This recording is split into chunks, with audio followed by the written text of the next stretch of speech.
wake my people up. I just wanna send praises up. I just wanna wake my people up. I just wanna send praises up. I just wanna wake my people up. I just wanna send praises up. I just wanna wake my people up. I just wanna send praises up. I wanna wake my people up. I just wanna send praises up. I just wanna wake my people up. I just wanna send praises up. I just wanna wake my people up. I just wanna send praises up. I just wanna wake my people up. I just wanna send praises up. My people up. I just wanna send praises up. I just wanna wake my people up. I just wanna send praises up. I just wanna wake my people up. I just wanna send praises up. I just wanna wake my people up. I just wanna send praises up. All this narcolepsy with the bars I'm saying.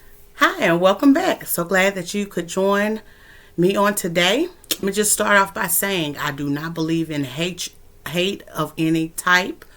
I don't believe in bullying or putting others down. However, I do want to say that the things that we are facing in today's society, no matter what it is only a symptom. We are addressing symptoms. You can go on various platforms and find millions of people talking about this issue, that issue. They're not doing this, they're not doing that. These are symptoms. And it's my belief that it is time for us to get to the cause, to the nucleus. If I have a cold and I'm not identified as a cold, but yet I'm sneezing, I'm coughing, I have a running nose, my eyes are watering, my throat is sore, I'm not going to go take Pepto-Bismol when I'm having these types of symptoms. No, I need to find and go to the root of the cause.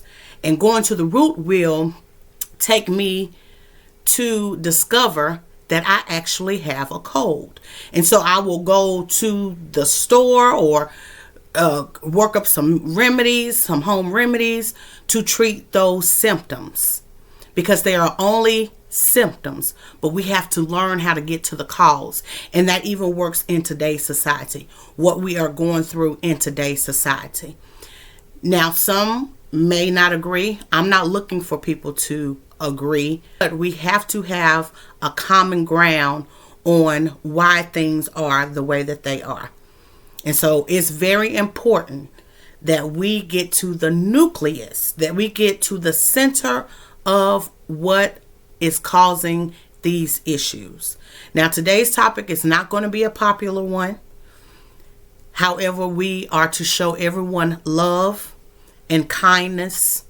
And coming with love and kindness, I just want to say that the truth can hurt. It's an excerpt on The Lion King. And The Lion King, and a lot of Disney movies, because I'm a Disney kid, I still watch Disney to this day. But a lot of the Disney movies have underlining messages within them that you can use for a positive perspective. And so in the movie The Lion King, Rafiki says, oh, the truth can hurt, but you can either run from it or you can learn from it. So what are you going to do? That was the question that was posed. And so I believe that we have to pose that same question to ourselves. And we have to stop escaping what we know to be right. The truth can be hard. Change for the better can and is hard. But that's why it is important for us to have a solid foundation built on truth, built on principle, built on history, and to learn from the mistakes of yesterday in order to make a better tomorrow. Now, today's topic is about non-binary, these pronouns that we are being forced to accept and being forced to adhere to when it comes down to people who do not identify as man and woman. This should not even be a discussion. It really should not. It's like we're in Willy Wonka, the land of pure imagination as adults. if I can't tell a man versus a woman, that's a problem. And the sad thing about it, when you ask people, such as the lady who just got on the Supreme Court justice, she was asked, define a woman, and she could not define a woman. Yet and still, you spent years in a higher education. You spent years in a university. And you went into a university not knowing the difference between a man and a woman. Now, granted, this is the land of the free. That's why so many people are trolling over here. Because you can do as thou wilt. And I think I will do a video about that later. Do as thou wilt versus free will. Because there is a difference. So now that we're living in a land no longer with the free will, but we're living in a land where you do as you wilt. Look at what's going on around us. Everything is chaotic. Now, you are not trans. I am. You're trans. You're trans too? Mm-hmm. No, you're not. I am. So what are you? I'm non-binary. So you're felt that way. You're non-binary. Uh-huh. You said that you came to this realization at 14. Mm-hmm. What do you think kind of pushed you over that edge at 14? I think intense emotional distress at the prospect of needing to navigate through life being someone's daughter, someone's sister, someone's girlfriend, someone's wife, someone's mother. That's just something that wasn't really a role that I wanted to fill, and a role that I felt intensely distressed at the prospect of needing to fulfill. Why is that? It's difficult to explain, and it would be difficult to explain in a very short period of time. It's just one of those things that you feel deep down in your soul. You mean it would be difficult to explain even to yourself, or you're just saying it would be difficult to articulate this thing that I understand? It's difficult to articulate. It's kind of an abstract thing. The cause of gender dysphoria and this discomfort with your sex assigned at birth and these roles is still pretty widely debated, even in the woke scientific community. Right. And there would seem to be, even among the pro-trans kind of woke, a presumed plurality, or multiplicity rather, of causes. I'm just a little confused as to what non-binary means. Non-binary means I am not a man or a woman, regardless of what parts I was bestowed. Okay. What you're saying is your body has nothing to do with whether you're a man or a woman. Correct. Okay. Yeah. I think oftentimes the gender identity does describe a relationship to one's body. For example, if I were to say I am a transgender woman, I'm directly asserting that I am a woman and that I have, male genitalia. Or you could have gone under the knife and lost your male genitalia. I could have, yeah. So you could be asserting that too. So I guess that's what I'm saying. It seems like you could just, all of these terms just mean kind of whatever you want them to mean. No, not really. It's pretty concrete definition. So you just said to be a transgender woman, I have to be wearing a dress or look like this. But I didn't say I have to. I said that's just how I like. What's the concrete definition of a transgender woman? Somebody who is assigned male at birth who identifies and pursues womanhood. Okay, and what is womanhood then? Not to sound like Walsh, but what is womanhood then? What does that mean in that statement? I would describe womanhood as a very subjective concept. But you just also said we're talking about things that are concrete, and that's all. I'm just trying to grab onto something. What is the actual definition of the thing that you are using to define transgenderism? I would describe womanhood as a set of characteristics associated with females, usually. But that's a circular definition, and even the way you said it, I would describe, but I'm not asking you to describe anything. I'm asking if you can offer a definition, because it gets to the heart of your identity, which is that you're 4 years old, you say, I don't really feel like a man. How would you even know what that would mean at the age of 4? And how would you know what that would mean now to feel like a woman? Because there are a variety of traditions associated with the male and female sex, and I've decided that I'd rather subscribe to the ones associated with the female sex. But how would you even know what that is? How would I even know what the traditions associated with the female sex are? Yeah, I mean, they could be just a caricature. I know that mom stays at home and that dad goes to work. I know that all. But you would disagree with that. No. You said you reject those roles. I understand what a traditional gender role is. I don't reject that it as a concept exists. I'm not comfortable with these social expectations. Therefore, I am going to adhere to different social expectations that are generally assigned to the opposite sex. Yeah, it is. No, you're not. I'm saying it right now. Well, now you are, but that's not previously what you said. Previously, what you said was there are these different social expectations associated with being a woman, and I so wanted to avoid them, that I no longer call myself a woman. Not that a woman can avoid those social expectations, but rather that the social expectations are so intrinsic to womanhood that I will no longer be a woman. I will be a non-binary they, them. That's what you said earlier. You see the conflict, the contradiction there. Yes, I understand where your confusion came from. So I don't want to adhere to the social norms generally pushed onto women. And I also feel intense discomfort when being called with feminine pronouns, when being called a woman, when being perceived as a woman. Yeah. And I understand those things aren't necessarily under my control, so, water off a duck's back. But I feel discomfort with that, therefore I choose to reject it. So I'm asking about your personal opinion.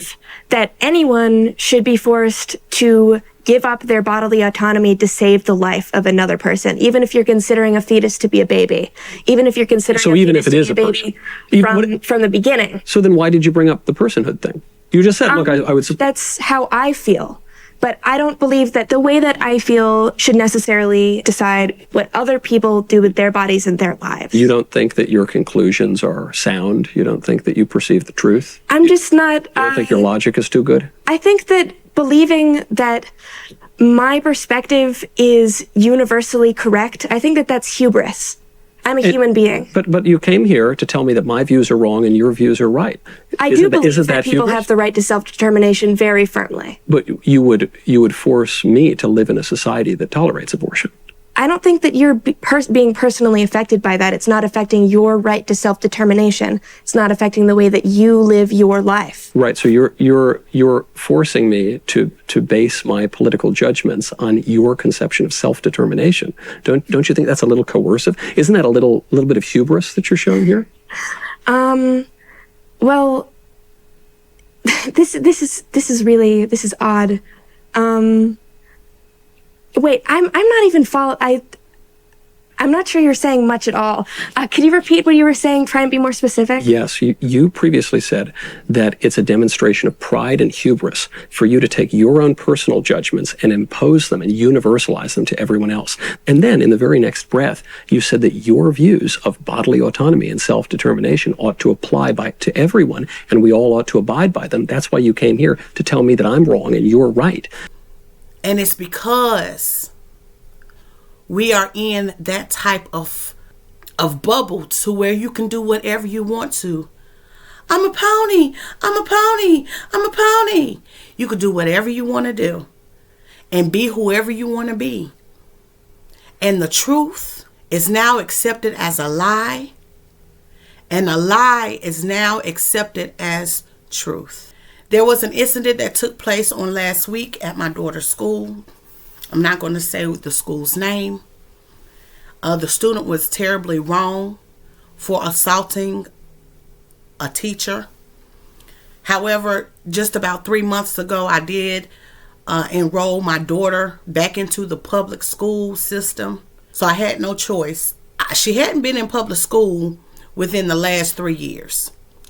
So with this altercation that took place at her school last week, there was a student who hit a teacher. And I'm not going to play the clip. But the student was dead wrong for putting his hands on the teacher. First and foremost, a child needs to stay in a child's place. If there's an issue, then that's where the parents need to come in. But when I looked at the video, I saw that this was actually a man dressed as a woman. A man, a teacher, an influencer of the minds. Someone who has been trusted to teach children and who was born a man, comes to school dressed as a woman. What are we teaching? Okay? What you do in your private life and what you do on the side, that's your business. Do as thou wilt. But for you to bring that type of spirit, because that's what it is, into the atmosphere of children and for the superintendent, the principal, the whole school system as a whole, for you to co-sign on teachers not having a respectable dress code at school, what is that saying to the next generation? Now, we saw in this clip, and I want to thank Rattlesnake TV for bringing this to our attention. And I don't know the name of this actual seminar or meeting that was taking place, but when you look into the lady's eyes, the one who is non-binary, look into her eyes. These people want society to identify them, but they want they, them, her, she, him, his, they. And when I started thinking about it, it took me to Emily Rose. Now, if you all don't know, Emily Rose is based on a true story, just like The Exorcist. Based on a true story. I have actually seen demons in people at certain church services that I've gone throughout my life. I've seen the turning of the heads. I've seen the body shakes. I've seen someone go straight back in a crucifix position without bending their knees, shaking. I've seen this. So I know that there is good versus evil. The devil versus an angel or God.